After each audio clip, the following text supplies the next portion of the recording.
Prime View TV. New media with a difference. Welcome to the podium. It's your host, Spencer Anolue, and I'm once again back for another program which we bring every Thursdays on Prime View Television between the hours of 7 and 9. We also have Straight Talk with Mystique Marlene, and we have Hangout with Stella King. On the podium today, we've been honored once again to be amongst the elite of Nigerians who live in diaspora.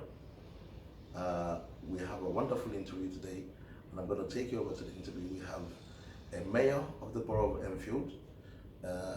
She's fondly known in London. Everyone knows her as Auntie Kate, and she's been gracious enough to give Prime View Television this, honor to have a slight discussion with her and help us reach out to other young aspiring Nigerians in diaspora all over the world to aspire for greatness. And that's what this program is all about today. So we're happy to be with Mayor Kate Anolue, who is the mayor of the Borough of Enfield. She's the two-time mayor. She's a distinguished lady, and she's a lawyer. She wears so many hats. She's a midwife, but now she's making Nigerians proud by being someone who's been deemed fit to take on this mayoral role for the second time. We're happy to have you on the podium today. Thank you so much, Podium. I'm very honored to be here with you. It's fantastic, and thank you so much for deeming it fit to come to my office to, not interview, we have a discussion and a chat. We're pleased to be here today. So we've been wanting to have this opportunity, this rare opportunity, to have you in your beautiful gown. I must say, it's a sight to behold, really. Yes. To have you with us. We wanted to know, a lot of Nigerians have been wondering how someone of a Nigerian descent could, find themselves in such an exalted position, especially in diaspora, where we've seen that no black person, and not just Nigerians, even black people in general, we're wondering how was it possible for you to get to this position? I probably would have to start with saying that nothing is impossible. I believe that everything is possible. It depends on how you take it. So I came into the country to join my husband, who has been here or was here during the Civil War. Just came to their training, and he's a fashion designer for men's suit, but was caught up, with the war. And I came over here in the very early 70s to join him as a wife. So that my parents, as I'm coming, especially my dad, want me to go there and do nursing, and I don't know what it is, but he is very engrossed, when it comes to nursing. I think he said the uniforms inspired him, and he wondered when his daughter could wear that. And but when I came over, it wasn't nursing that really wasn't me. However, I need to fulfill my father's wish, which makes me even actually much happier, because as soon as I completed that, I felt now this is my time to do what I want to do myself. And that's when I said, law is what I wanted to study. But I've cut them short because it is talking about myself. I'll take up the whole day. So that's how I got into nursing, and I need to be free, and then into study law to satisfy myself. However, when I finished studying law, I didn't know what to do with it, because I didn't want to leave the babies. I still want to carry on delivering babies. However, I decided that what I can do with this is a lot. With my law degree, I can go on medical negligence. I can help my colleagues in the hospital there by becoming the steward, because then I can use all my legal knowledge to make sure that whatever we're doing, that we're doing the right thing. And also, I was able to critique their notes and tell them where they've gone wrong or where we should improve. So it was really a good asset for me. I actually made use of it. But the final one was, what else do I do with it? And that's when I realized that a lot of politicians are all lawyers. And I thought myself, right, this is the place to go to. Yeah. And then I got myself involved in politics. But before then, I had to think to myself, which of these parties is the most appropriate for me? Which are the ones that got the value that I respect for myself? And then I decided I had to look at their policies and look at their manifestos, and that's why I ended up Labour Party, because I felt that they were speaking for people like myself, people from ethnic minority, giving women a chance, giving, in fact, listening to underprivileged and vulnerable women and children. And that's how I got myself into politics, especially Labour Party. And I proved myself right, because I was given the opportunity to climb up, and then I felt that being in politics was able to reach people who are not able to speak to themselves. So I was really the mouthpiece of people, because it's very difficult when you have a problem and you know that you can get that problem solved through local authority. But then it's how to get about to meet the right people is what is really keeping others behind. And at times they don't get it solved. And it could have been something very, very minor. And that is how I got myself into politics as well. And the mothers and mothers and the families that I visit always ask me about health, about environment, about social services. And where do I go? I come to the council to get information. And one day I ask myself, all these councillors, have they got two heads? No. Is there not something that I can do? Yes. Yeah. And then I thought myself, this is what I want to do. And that's how I got myself into the civic center, being active. And that's being active in the community. I used to go to a lot of meetings, which I still do go. Yeah. People always say, Auntie Kate, nobody sees you at home. You always go to these meetings, every time meeting. How much do they pay you? And I always say to them, I'm not paid anything, but I am learning. That is the most important thing. I do not know why we always equate everything with money. If you equate everything with money, you will never learn. You've got to be selfish, give yourself to the public by doing voluntary work. And while you're doing that, you do learn a lot. You learn time management, how to talk with people, how to serve the community, and administration. You learn so much that when you go now to your proper job, then you use the skills that you've learned as a volunteer. I did a lot of volunteering. Yeah. And to Nigerians watching, most of us know you as a mayor. This is your second time being a mayor. Some of us don't really know what the role of the mayor is and how you can be beneficial, especially to the Nigerian community in Enfield Borough. What's the role? How can we be beneficial to our community, the Nigerian community? I think being a mayor is to start with, is a great honor. Remember that the mayor is the first citizen of the borough. Sure. If I have any person maybe from the royal family coming into the borough, I'll be first elected. First meet and greet. So to start with, that is an honor. And number two, just like you've managed to come to interview me. If I wasn't a Nigerian or I wasn't a mayor, I wouldn't have the privilege of sitting where I'm sitting, or even you coming to interview me. You might want to interview me because I'm a councillor, but I could not use this. So it makes it easier. I meet a lot of people that want, Auntie Kate, I want to come and see you. I say, all you have to do, pick up your either phone or go to the email and send a message to my PA, and that is mayor@enfield.gov.uk, and we can have a chat. Sometimes it's something that I can advise that person.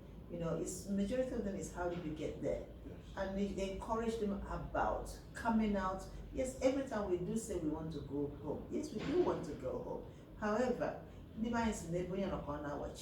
while you're here, you will have to start to do something, because what you learn here, then you can then package it back home. You cannot sit and say, I want to go home, without actually doing anything. You know, when I say anything, it means something extra. Your job is your job because you want to earn. However, the one that is going to be useful to you back in Nigeria is the skill work you learn from being a volunteer. So, you know, for me, especially, let me go back to 2012, my first time that I was mayor. I remember when the Council of Igbo Leaders, the coordinator came to me, they called me and said, we actually have Igbo IFAC, which is Igbo Festival Arts and Culture, and we would really like to you know, gather our people and display our culture and the arts, and we don't have a place.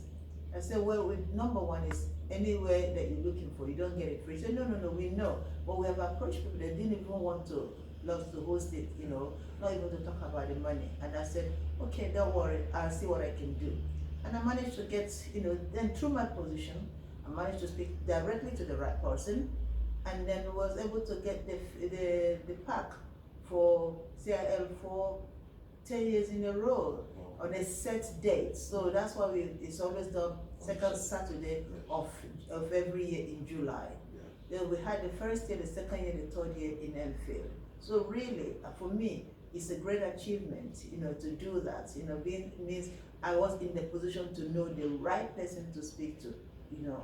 And then at the end of it, then we moved to South London because South London wanted everybody saying it every time, not London, not London. So we went to South London. We did it for another 3 years, and that's 6 years altogether. So we came back to Enfield because we've got a bigger premises in Enfield, and the car park is another thing. I must say it was lovely, yeah. So we had a bigger car park, and then nobody complained of parking. So there was enough car park. You know, but the main thing is now that we are growing. On that day, we had over 110 communities. Wow. And it's just amazing. Of Igbo speaking, you know, towns, they come to display their dance, they display their culture. They're all, because although we're all Igbos, but each area have got a different culture, you know, and it's so nice to display this to the public, to our children. And what I enjoyed most is seeing the Nigerian children born here dancing the typical normal cultural dance. It's amazing, it's fantastic. And that is the only thing we can do to keep our language going and our culture going. Because if we don't do that, we might lose this Igbo language that we're speaking. So we're always in the position to speak to the right person. I might not be able to solve all the problem, but to put someone right to the right person, then you know that you're speaking to the right person. If what you want did not materialize, then you know because it didn't. It's not because you haven't met the right person, the correct person. So I think, you know, it's quite beneficial. Okay, and then how's your, you know, being Nigerian, being of Nigerian heritage, how's your connection to say the Home Office in Nigeria, the High Commission, Nigeria High Commission here in London? Do you have that relationship with them in terms of keeping in touch with them, what they're doing, how Nigerians are faring? You know, because a few weeks ago there was an issue where people were upset with the way Nigerians are being treated, and somebody went and smashed vehicles. I don't know if you saw that on social media. So I'm wondering if you do get to advise or sit with them sometimes and discuss some of the issues that we have in the community. Yes, you know, I know about that issue, and then we had they had a team of high prominent leaders, you know, from Nigeria that, you know, was organized, went to meet and have a discussion with the High Commission and the ministers. I must say that I'm lucky because I was one of them. So we have things in hand. We do work hand in hand, and we have that one is now ongoing. And we were lucky also to have Abike Debere on that very day as well, coming from Nigeria, because she's the diaspora commissioner. So it was good, you know. So we are, you know, things are at hand.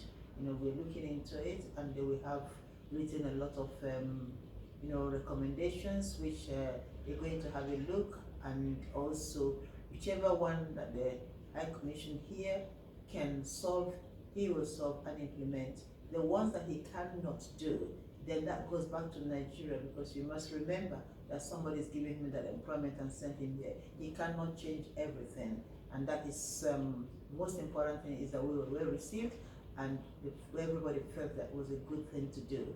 So I'm part of that delegation. Okay.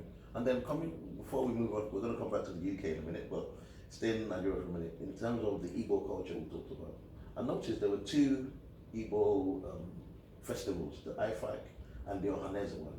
So I was wondering, just similar to what is happening in Nigeria as a country, you have the Canute and a few other organizations in loggerheads.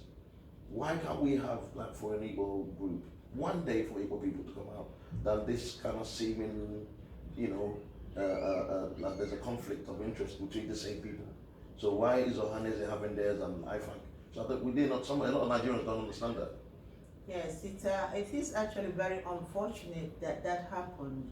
Reason is because I'm involved in both of them. Ohaneze, I am their woman leader, and then IFAC, I am the patroness, which I've been for the past 7 years. When I heard about what Ohaneze was planning, I did, because if you see something that is wrong, there is no need of beating about the bush. Say it out. Sure. So I definitely say that I do not believe that Anolue should hold that festival, because it's exactly the same thing, and that it would be nice for us to have one big massive entertainment festival in a year and bring all together. And I did give an example of the West Indians. We have the Notting Hill Gate Carnival. Sure. That is their carnival. It is, yeah. And then, it's now done in 2 days. Thursday, Sunday is for the children. Yeah. And then on Monday, everybody get together and they go, and the roads are closed. True. And everybody look forward to it. I went there once or twice.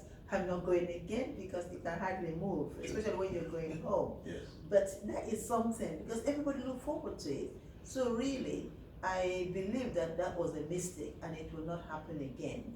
Yeah. Because IFAC, Igbo Festival of Arts and Culture, is well established. People were coming all over the world. They were coming from Italy. We had Italian Igbos, and I was so impressed, because they have left all they're doing to travel all the way to come for this.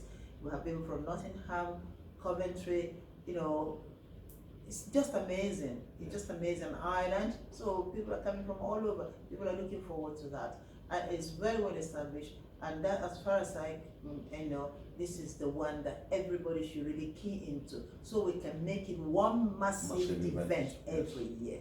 And if you look at that Saturday, the 12th, it looks like we actually overgrown that. And Sure. Yes, there are other communities that are not there, which are coming next year. Sure. So now we are looking for a bigger venue. In Enfield, is there a much bigger venue than the place? They do have, but it's not enclosed as the other one. Okay. The one we used before, which is Jubilee Park, is bigger than this one. Okay. But it's not enclosed like Okay. this one is. The security But, purposes, yeah. yes, but we did use it, but it did work. It did work, but obviously it wasn't plenty of us at that time. But we wait and see. We start to make inquiries just in case we find anywhere bigger. But right from as soon as this is finished, what we need to do is to start to look for a bigger place, and then maybe we should start speaking to to people to understand what we're doing, so that they can actually support us. Yes, and sponsorship as well. I was actually speaking to my cousin, who has now migrated, to Canada, and they have Igbo Day in August, and guess what? It's been promoted by the government, not even by them. Yes. Wow. Not even by them. Yeah. So, he said to me, Auntie, guess what? I just received a flyer. There's Igbo Day. The government has, so amazing, and organizing it. So that means, I wish we can do have something like this. We don't want to organize because it's asking for too much, but sponsor us. That's the most important thing that we want. Okay, and then Mayor, back to London and the Enfield Borough. It's on record, well, I don't know if anyone surpassed that record yet, that you raised the most funds in terms of charity fundraising. You said you were going to try and beat this time around, you're going to try and beat that record. I don't know, what charities do you have in mind, or what kind of charitable works are you looking at this time around? Oh, this time around, I don't know. I keep thinking that every organization that is a charity needs help, and I've actually increased my charity up to 10. You know, 10 charities. The first and foremost is sickle cell and thalassemia. Okay. You know, the reason for sickle cell and sickle cell is because when I came to this country, when I was expecting my first baby, I went to the hospital. And after a blood check and everything, they called me back and they asked me to ask my husband to come. Nobody explained why. And then they had his blood test done and they said, oh, he's fine. And they gave me a little card to carry. I don't know what it is. I don't understand it. You know, but gradually later on, as I got used to the country and the things, you know, I realized that I'm a sickle threat. That is, you know, I'm a carrier. You know, it's not full-blown sickle cell, but a trait. A trait, you can get married to someone with AA, which is lucky, that's what happened. But if a trait marries someone with a trait, it is very likely that you will have a child with full-blown sickle cell. And, you know, that is what, you know, what we don't know back home. Because, so that's actually, minus that, from then onwards, as soon as I knew, then I now found out that one of my mom's nephew passed on, you know, at a very, you know, young age due to sickle cell, you know. So, and then that also gathered my interest in sickle cell to help, you know, people around here. And I also, working as a midwife, I met a lot of women who have full-blown sickle cell and difficulty with pregnancy. They have difficulty carrying because they're always low of their blood level, you know. So they spend almost all the 9 months in hospital, in and out, inpatients, you know, and it's not really normal, but there you are, you know. So that's why sickle cell is always number one for me. And number two is dementia. You know, when you're working, you kept, as time goes on, you pray till when you work to full time, you know, they're given full time, which means in this country, you've given 40 years of your time service if you are employed. And in the nursing profession, you have friends. And I call my friend, who we've been planning. We do go on holiday together. We've gone to cruise twice, and we were planning the next cruise when she retires and I retire. Then we don't have to ask anybody for time off. But within 2 years that she retired, you know, she developed dementia. And when I talk about her, it hurts my feelings. I get very emotional because this is my friend. When I say friend, she is a real friend. A friend that I worked with in the same place for over 30 years. We never ever quarrel. We never ever mix our words, nothing. We understand ourselves so much. You know, so I do go to visit her now. And when I go there, it hurts me that she doesn't recognize me. She doesn't say much. There's no conversation. And I think that hurts. So, and there are people that come to help. The husband looks after her, the family looks after her. So they've got carers that come to look after her. So these carers, you know, they're doing great work. So these organizations are the organizations, you know, that you know, giving some of the money as well. And we got people with stroke, you know, and also cancer, and also children with disability and adults with disability, and also vulnerable senior citizens. And also we're having another club in Cape Manor. Is a horticultural, you know, one of the best horticultural places that we have in Enfield or even in London. And my young mayor, which I introduced, being the first to introduce young mayor in Enfield, you know, he's very interested in that, and we're going to open a club, you know, so that young people that are not in school or in work or in training, that actually can go there. You can learn, you know, a lot of things that is been happening there, not only just growing flowers, but they can learn a lot of things. There's so much happening in that place. You know, so, you know, this is you know, what is happening. But well, the reason why I asked you that question is that actually primary television, where we have an appendix, we're linked to a charity called Hype, and it's called Helping Young People Excel. And we have a few other charities under. We have the Golden Pot, little charitable programs we do to raise funds. So perhaps one day you would, you know, we'll attach our name to one of the charities you'll be sponsoring, we'll be happy for you to do so. I would be happy, for all these organizations, especially your one, to help me to raise that fund for my charity. Yes, we'll be glad to do because so. that is the only way I can raise the charity. I'm having a sickle cell and thalassemia gala night on the 18th of October.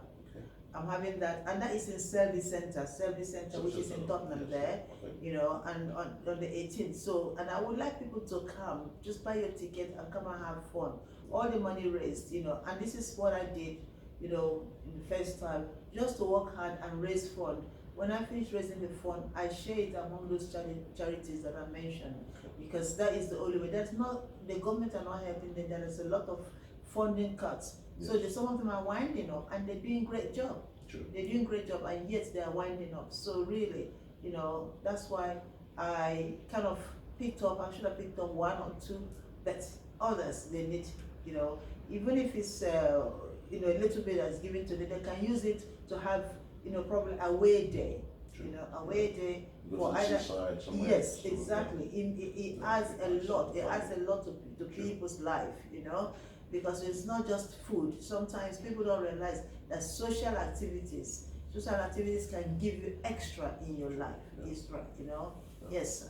I raised a lot of money, and I the one that raised more money than anybody in the council. And you're able to beat I that am record this now. time. Nobody beat my record, but I want to beat my record. Okay. But you all have to help me to do this. Okay. Very, very important. Yes. So my first big event is that one coming. Okay. After that, there's more to come. And obviously, we have the fun run, Mayor's Fun Run, which is on the 29th of September. Okay. And it's all organized starting from here. Is it And the that, Borough in Enfield? yes, and that is actually very, very interesting. We'd like to take part in that. Yeah, yes, Definitely. the organization can take part, Okay, yeah. which is really good.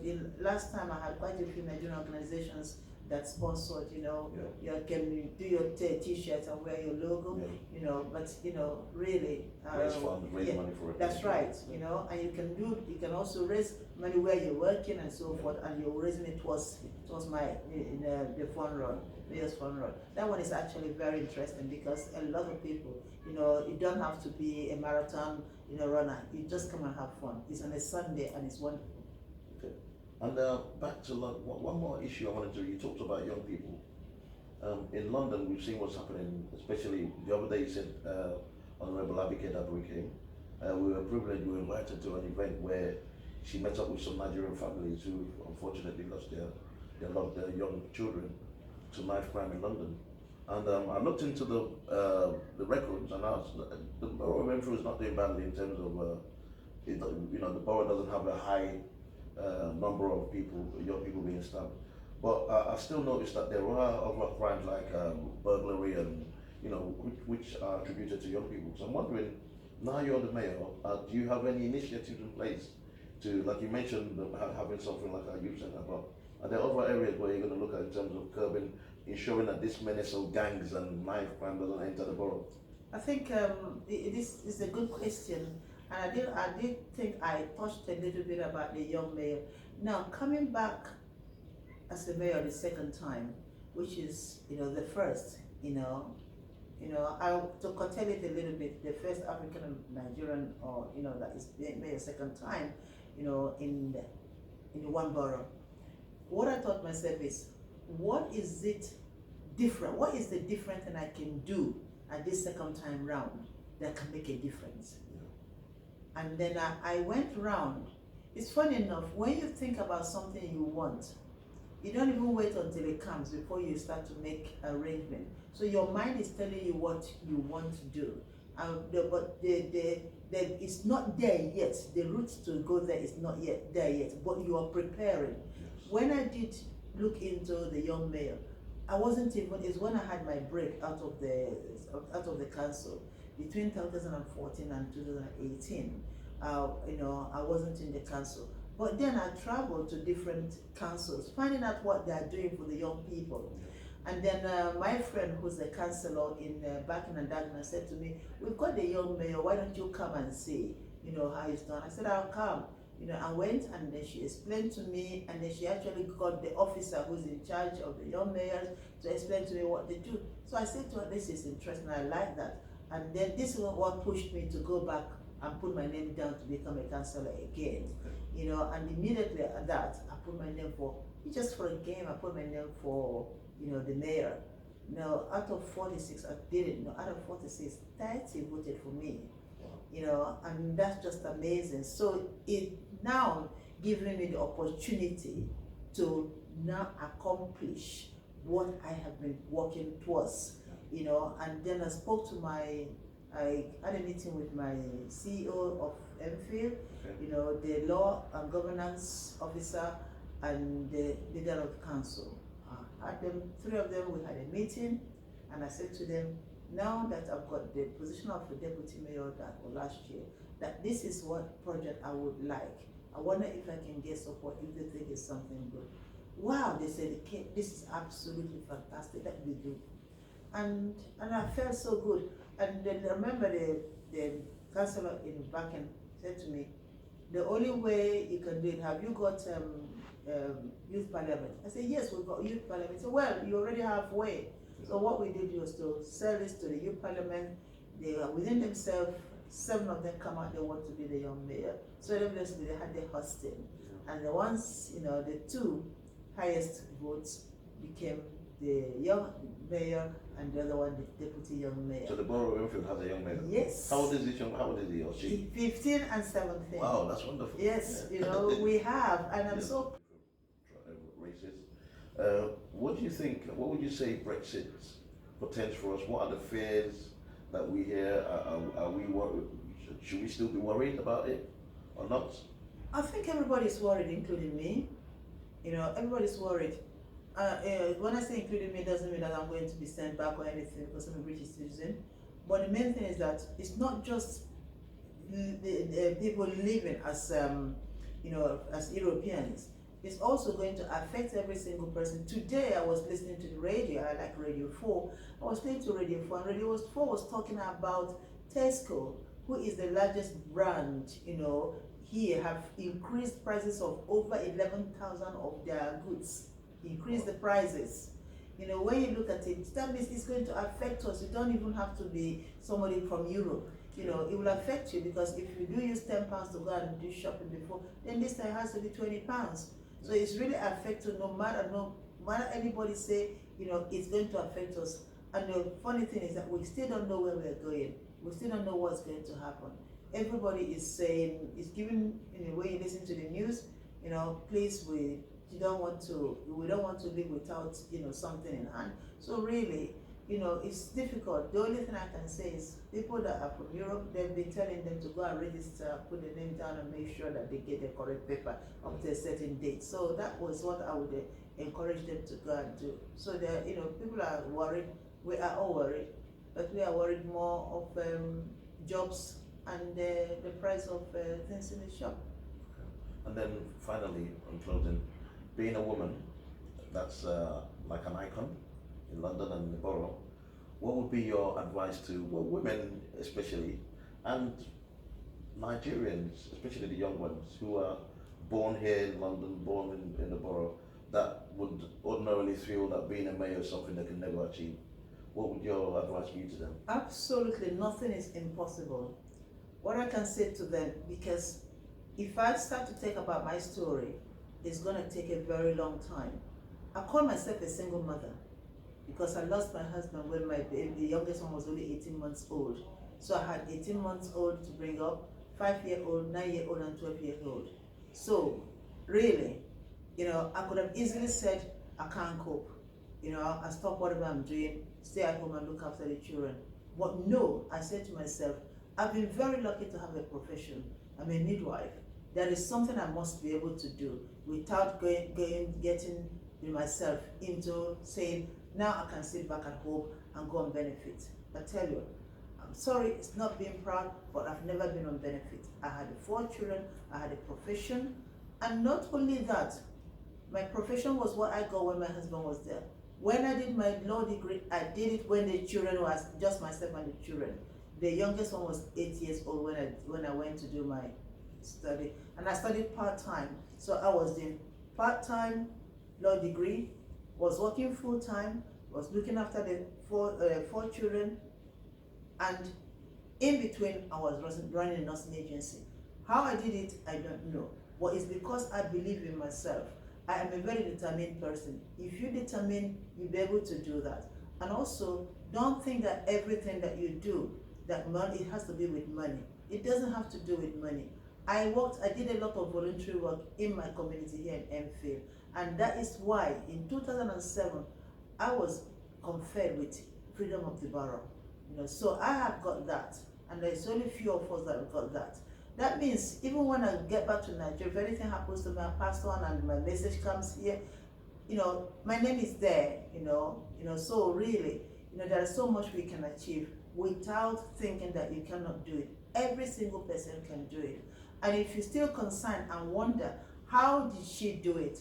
I have no doubt that you want to know that putting everything together, I had to write a book. This book is not just for me alone.